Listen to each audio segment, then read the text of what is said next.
Di tengah malam yang hening di rumah keluarga di pinggiran Jakarta, Aisyah terbangun oleh suara pintu kamarnya yang dibanting keras. Ibunya berdiri di ambang pintu, wajahnya memerah karena marah, memegang selembar kertas yang sudah kusut. "Apa ini, Aisyah?" "Surat dari seorang wanita. Kamu mencintai dia," teriaknya, suaranya bergema di seluruh rumah, membangunkan ayah dan adik-adiknya. Aisyah duduk tegak di tempat tidur, jantungnya berdegup kencang, merasa dunia seolah runtuh di sekitarnya. Bagaimana bisa surat dari Lana jatuh ke tangan ibunya? Itu adalah rahasia terbesarnya, cinta yang tak pernah dia bayangkan akan membawa bencana seperti ini. Ayahnya masuk dengan langkah berat, matanya penuh kecewaan. "Kamu telah menodai nama keluarga kita. Besok pagi kita akan bicara dengan keluarga Rian. Pernikahanmu dengan dia harus dipercepat." Aisyah merasa napasnya tercekat. Rian adalah pria yang dipilih keluarganya, seorang insinyur sukses dari keluarga terhormat, tapi hatinya tak pernah ada untuknya. Bagaimana dia bisa menikah dengannya sementara pikirannya penuh dengan Lana? Lana, wanita yang dia temui di Kaeseni di Kemang 6 bulan lalu, yang membuatnya merasa hidup untuk pertama kalinya. Mereka bertemu secara kebetulan saat Aisyah sedang menghindari tekanan pekerjaan sebagai akuntan di perusahaan multinasional. Lana, seorang pelukis berbakat berusia 28 tahun, duduk di meja sebelah, menggambar sketsa kota Jakarta dengan tangan lincah. Percakapan dimulai dari pujian sederhana atas lukisannya, lalu berlanjut ke diskusi tentang seni, kehidupan, dan akhirnya, perasaan yang tak terucapkan. Aisyah, 25 tahun, selalu hidup di bawah bayang-bayang harapan keluarga. Sebagai anak sulung dari keluarga Muslim taat, dia diajarkan untuk patuh, menikah dengan pria baik, dan membangun keluarga.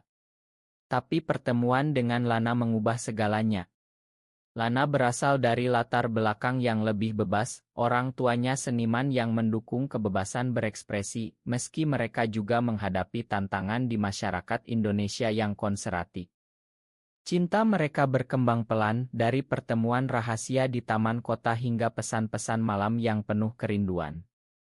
Tapi sekarang semuanya terancam. Pagi itu keluarga Aisyah berkumpul di ruang tamu. Ibu menangis, ayah marah, adik perempuannya memandang dengan bingung. "Ini dosa, Aisyah. Apa yang kamu lakukan bertentangan dengan agama dan budaya kita," kata ayah dengan suara tegas. Aisyah mencoba menjelaskan, tapi kata-katanya tersendat. "Ayah, aku mencintainya. Ini bukan pilihan, ini perasaan yang tumbuh begitu saja." Tapi penjelasannya hanya membuat situasi lebih buruk. Mereka menganggapnya sebagai pengaruh buruk dari kota besar, dari teman-teman liberal yang merusak moral. Rian dipanggil ke rumah sore itu. Dia datang dengan senyum percaya diri, tidak tahu apa yang sebenarnya terjadi.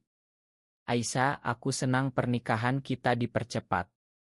Kita bisa mulai hidup baru," katanya, memegang tangannya. Aisyah menarik tangannya perlahan, merasa mual. Bagaimana dia bisa menerima ini? Malam itu, dia diam-diam menghubungi Lana. "Mereka tahu. Mereka memaksa aku menikah." Suara Lana di telepon penuh kepanikan. "Kita harus bertemu. Kita bisa lari jika perlu." Tapi Aisyah ragu. Lari berarti meninggalkan segalanya, keluarga, pekerjaan, keamanan. Apakah cinta ini layak untuk segala pengorbanan? Konflik dalam hatinya semakin dalam, antara kewajiban dan keinginan hati. Di Jakarta, di mana modernitas bertabrakan dengan tradisi, pilihan seperti ini bisa menghancurkan hidup seseorang. Aisyah berbaring di tempat tidur, air mata mengalir. Besok adalah hari yang menentukan, dan dia belum tahu apa yang harus dilakukan. Pagi berikutnya, Aisyah berpura-pura sakit untuk menghindari pertemuan dengan Rian. Tapi ibunya tidak mau tahu. "Kamu harus menghadapi ini, Aisyah. Jangan buat malu keluarga lebih jauh." Aisyah akhirnya setuju, tapi hatinya hancur. Dia bertemu Lana di sebuah kai kecil di pinggiran kota, jauh dari mata-mata keluarga. Lana duduk di sudut, wajahnya pucat. Apa yang terjadi? Ceritakan semuanya. Aisyah menceritakan semuanya, dari surat yang ditemukan hingga rencana pernikahan paksa. Lana mendengarkan dengan mata berkaca-kaca. Aku tidak mau kehilanganmu. Tapi aku tahu betapa sulitnya ini bagimu. Mereka berpegangan tangan di bawah meja, merasakan kehangatan yang kontras dengan dinginnya realitas. Lasbat ke-6 bulan lalu, saat mereka pertama kali bertemu. Aisyah sedang stres karena tuntutan pekerjaan dan tekanan keluarga untuk menikah. Dia pergi ke kai seni untuk melepas penat. Lana sedang mengadakan pameran kecil lukisannya. Lukisanmu indah sekali, kata Aisyah. Lana tersenyum. Terima kasih. Ini tentang perjuangan wanita di masyarakat kita. Percakapan mereka mengalir alami, dari seni ke isu sosial, hingga pengalaman pribadi.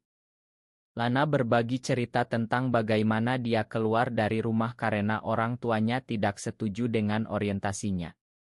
Aku memilih kebebasan meski menyakitkan. Aisyah terpesona. Untuk pertama kalinya, dia merasa dipahami. Pertemuan berikutnya semakin sering. Mereka jalan-jalan di Monas, berbagi mimpi. Lana mengajari Aisyah melukis, dan Aisyah berbagi cerita keluarganya. Cinta tumbuh diam-diam, tapi penuh gairah. Kembali ke masa kini, Aisyah menghadapi dilema. Jika aku menolak pernikahan, keluargaku akan mengusirku. Aku tak punya tempat tinggal. Lana menawarkan, tinggallah bersamaku.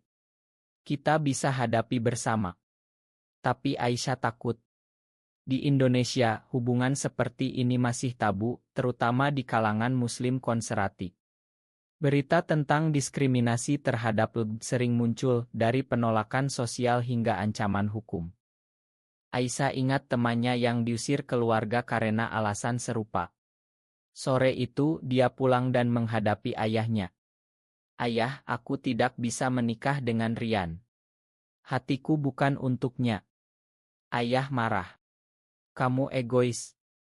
Pikirkan adik-adikmu, nama keluarga kita. Pertengkaran sengit terjadi, dengan ibu menangis di samping. Aisyah merasa bersalah, tapi juga marah. Mengapa cinta harus dihakimi? Malam itu, dia diam-diam mengemasi barang. Tapi saat hendak pergi, adik perempuannya, Sari, menghalangi. Kak, jangan pergi. Aku tahu tentang Lana. Aku dukungmu. Aisyah terkejut. Sari, 18 tahun, ternyata lebih terbuka dari yang dia kira. Tapi keluarga kita. Sari memeluknya. Mereka akan mengerti suatu hari. Tapi Aisyah ragu. Keputusan ini bisa merusak hubungan keluarga selamanya. Di sisi lain, Lana menunggu dengan harapan. Aisyah memutuskan bertemu Lana lagi besok untuk memutuskan masa depan mereka. Ketegangan semakin meningkat dengan tekanan dari segala sisi. Apakah dia akan memilih cinta atau kewajiban? Hari berikutnya, Aisyah bertemu Lana di apartemen kecilnya di kawasan Tebet. Suasana tegang, penuh emosi. Aku tak bisa terus begini. Keluargaku menelepon Rian lagi, kata Aisyah. Lana memeluknya. Kita kuat. Tapi kamu harus memilih. Saat itu, pintu diketuk. Ternyata teman Lana, Mia, datang. Mia adalah aktivis LGBT yang tahu tentang hubungan mereka. Aku dengar masalahmu. Aku bisa bantu, ada komunitas yang mendukung. Tapi Aisyah takut. Jika ini bocor, karirku hancur. Mia berbagi cerita tentang orang-orang yang menghadapi hal serupa, dari penolakan hingga kekerasan verbal.